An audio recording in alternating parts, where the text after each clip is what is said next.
வினைப்பயன் என்பதை இன்னும் விஞ்ஞானம் ஒப்புக்கொள்ளவில்லை. செயலுக்கு விளைவு என்பதை ஓரளவு காஸ் அண்ட் எஃபெக்ட் சிஸ்டம் என்ற முறையிலே ஒப்புக்கொண்டாலும் எல்லா செயலுக்கும் அதே போன்று உரிய விளைவு இல்லை என்று அவர்கள் வாதாடுகின்றார்கள். ஏனென்றால் ஒரு செயலை எடுத்துக் கொள்ளுகிறார்கள், ஒரு விளைவை எடுத்துக் கொள்ளுகிறார்கள்.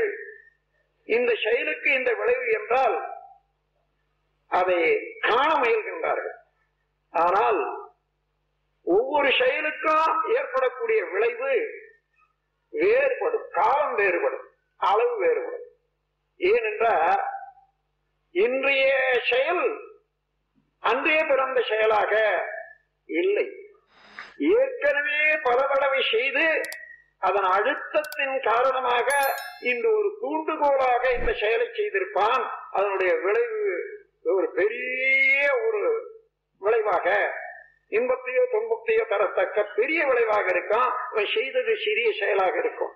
ஆனால் இந்த சிறிய செயலுக்கு பெரிய விளைவு என்றால் அது எப்படி செயலுக்கும் விளைவுக்கும் ஏற்றுக்கொள்ள முடியும் என்று அவர்கள் வாதாடுகின்றார்கள். அது மாத்திரமல்ல, ஒரு செயல் இருந்தால் விளைவு ஒரு மணி நேரத்திலே வரலாம், ஒரு நாளிலே வரலாம், ஒரு மாதத்திலே வரலாம், ஆண்டிலே வரலாம், 10 ஆண்டிலே வரலாம், 100 ஆண்டு பொறுத்து அவன் 3வது 4வது தலைமுறையிலே கூட வரலாம் அதனுடைய விளைவு.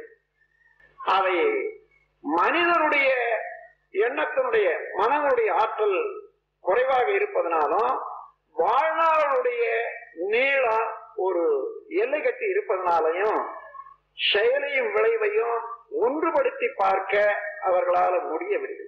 அதனால வினைப்பயன் என்பதை ஒப்புக்கொள்ளவில்லை. அதனால யார் ஒன்னாலும் எதை ஒன்னாலும் செய்யலாம் என்ற அளவுக்கு விரித்து விட்டது, அவிழ்த்து விட்டது கட்டை.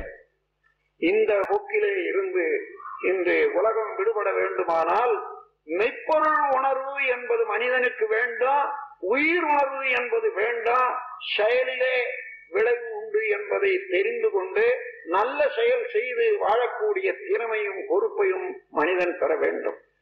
அதற்கு உரிய நல்லதோர் பயிற்சி, ஒரு மெய் விளக்கம் எதுவோ அதுதான் யோகம் எனப்படுகிறது. வணக்கம் அன்பர்களே, வாழ்க வையகம், வாழ்க வளமுடன். வேதாத்திரிய சேனலோடு இணைந்து கொள்ளுங்கள். உங்கள் உடல் நலம், மனவளம், உயிர் வளம் பெருக்கிக் கொள்ளுங்கள். உங்கள் வாழ்க்கையையும் பொருளாதாரத்தையும் உயர்த்திக் கொள்வதற்கான வழிகள் இங்கே சொல்லப்படுகின்றன. இன்றே சப்ஸ்கிரைப் செய்து கொள்ளுங்கள். வாழ்க வளமுடன்.